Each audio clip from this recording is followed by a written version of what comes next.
Earlier today, the Department of Justice, joined by 15 states and the District of Columbia, sued Apple in the U.S. District Court for the District of New Jersey for violating Section 2 of the Sherman Antitrust Act. Over the last 2 decades, Apple has become one of the most valuable public companies in the world.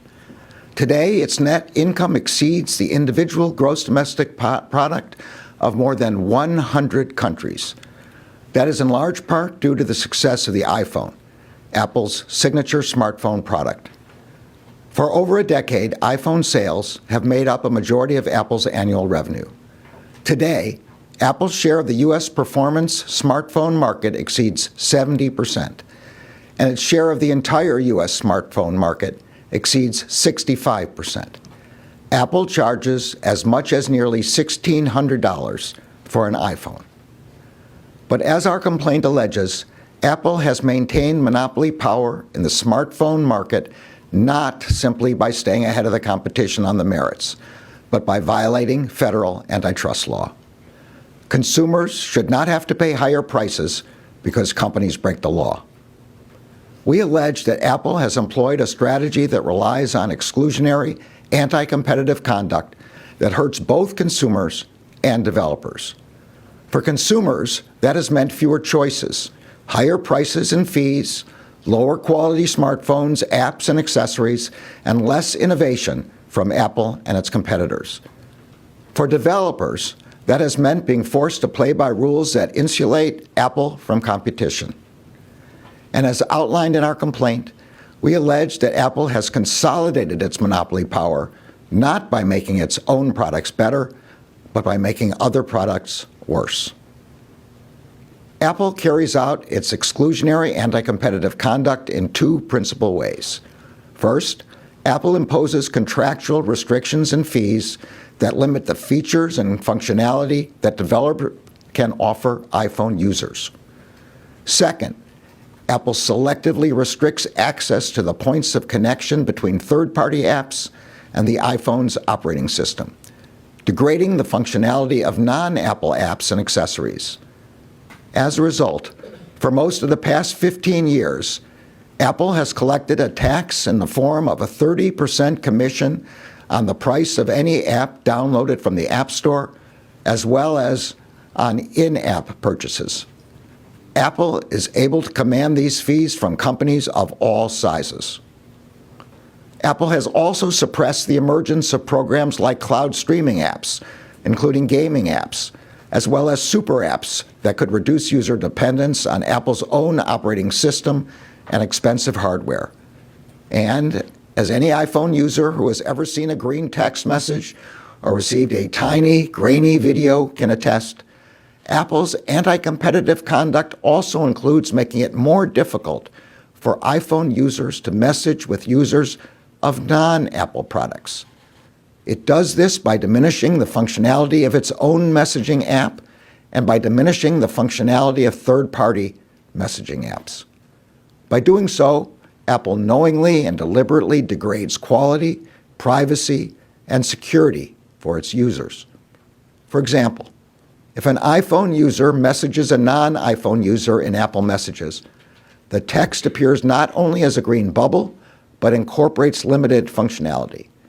The conversation is not encrypted, videos are pixelated and grainy, and users cannot edit messages or see typing indicators.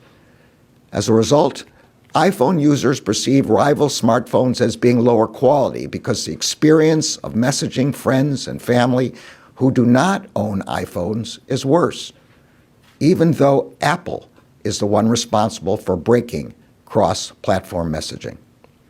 And it does so intentionally. In addition to selectively controlling app distribution and creation, we allege that Apple is violating the law by conditionally restricting developers' access to the interface, which is needed to make an app functional on the Apple operating system. But Apple creates barriers that make it extremely difficult and expensive for both users and developers to venture outside the Apple ecosystem. When it comes to smartwatches, Apple not only drives users to purchase an Apple Watch, which is only compatible with an iPhone, It also uses its technical and contractual controls to make it harder for someone with an iPhone to use a non-Apple smartwatch. And when it comes to digital wallets, Apple's exclusionary conduct goes a step further. Digital wallets allow users to store and use passes and credentials in a single app, including credit cards, personal identification, movie tickets, and car keys. Apple Wallet is Apple's proprietary digital wallet on the iPhone. Apple actively encourages banks, merchants, and other parties to participate in Apple Wallet, but it simultaneously exerts its monopoly power to block these same partners from developing alternative payment products and services for iPhone users. For example, Apple has blocked third-party developers from creating competing digital wallets on the iPhone that use what is known as tap-to-pay functionality.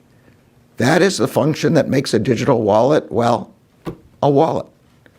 Instead, Apple forces those who want to use the wallet function to share personal information with Apple, even if they would prefer to share that information solely with their bank, medical provider, or other trusted third party.